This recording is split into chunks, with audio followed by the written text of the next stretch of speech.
شروع اللہ کا نام لے کر جو بڑا مہربان نہایت رحم والا ہے۔ السلام علیکم سامعین محترم، امید ہے آپ سب لوگ خیر و عافیت سے ہوں گے۔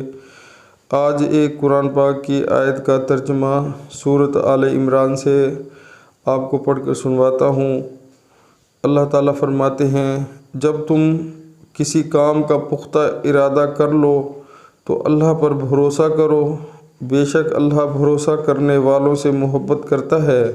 سبحان اللہ، سبحان اللہ۔ پیارے مسلمانوں، ہمیں بھی چاہیے کہ ہم جب کوئی بھروسہ کریں اللہ پر اور کوئی کام کرنے کی کوشش کریں تو اس پر ہمیں پختہ ارادہ کر کے اور اس کام کو جو ہے شروع کر دینا چاہیے، بسم اللہ کر دینی چاہیے، تو انشاءاللہ اللہ تعالیٰ جو ہے بھروسہ کرنے والوں کے ساتھ ہوتا ہے اور اللہ تعالیٰ ان سے بہت محبت کرتا ہے جو لوگ اللہ پر بھروسہ رکھتے ہیں۔ سبحان اللہ۔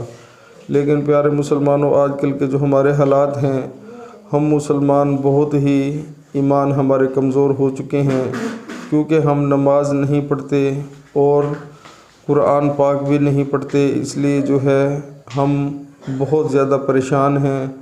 اللہ تعالیٰ کی جو ہے ناراضگی ہمارے ساتھ ہے۔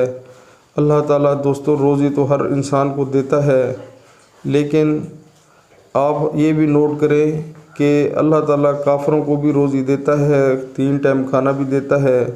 اللہ تعالیٰ ظاہری سی بات ہے ہمیں بھی دیتا ہے، بس فرق یہ ہے کہ وہ کلمہ نہیں پڑھتے، ہم کلمہ پڑھتے ہیں اور کلمہ پڑھنے کے بعد ہم آزاد ہو جاتے ہیں، یعنی کہ بالکل ہی بے فکر ہو کر زندگی گزارتے ہیں، یعنی کہ اس میں اللہ کے جتنے حکم ہیں، حضور پاک صلی اللہ علیہ وآلہ وسلم کے جتنے حکم احکام ہیں، ان سب سے جو ہے ہم پھر غافل ہو جاتے ہیں۔ اس وجہ سے جو ہے ہم مسلمان پریشان ہیں اور اس میں جو ہے ہم اپنا ہی بہت نقصان کرتے ہیں، نہ کہ کسی اور کا نقصان کرتے ہیں۔ تو پیارے مسلمانوں، کوئی بھی کام کرنا ہو پختہ ارادہ کریں، پھر اللہ پر بھروسہ کریں، انشاءاللہ اللہ تعالیٰ مدد کرنے والا ہے۔ تو مسلمانوں، میں اپنی ہر ویڈیو میں یہ لازمی ایک بات کہتا ہوں، ریکویسٹ کرتا ہوں مسلمانوں سے کہ بھئی خدا را نماز جو ہے وہ 5 وقت نماز ادا کریں۔ نماز کا ٹائم جیسے ہی ہو، اذان ہو، تو مرد حضرات اور بچے جتنے ہیں وہ مسجدوں میں جائیں، اللہ کے گھروں کو آباد کریں۔ اللہ تعالیٰ ہمارے گھروں کو آباد کرے گا اور اللہ تعالیٰ بہت خوش ہوگا کہ میرے بندے جو ہیں میرے آگے جھکنے کے لیے آگے ہیں۔ لیکن افسوس سے کہنا پڑتا ہے کہ ہم مسلمان بہت زیادہ نماز سے دور ہو چکے ہیں، ہمیں احساس ہی نہیں کہ ہم نے نمازیں بھی ادا کرنی ہیں۔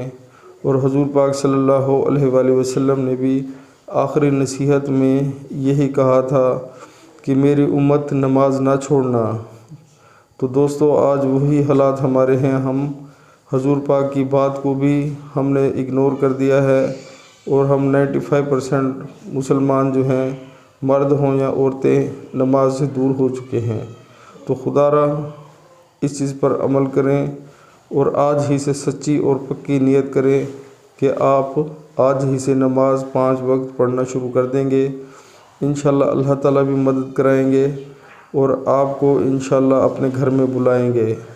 تو عمل کریں، بہت فائدہ ہوگا۔ السلام علیکم۔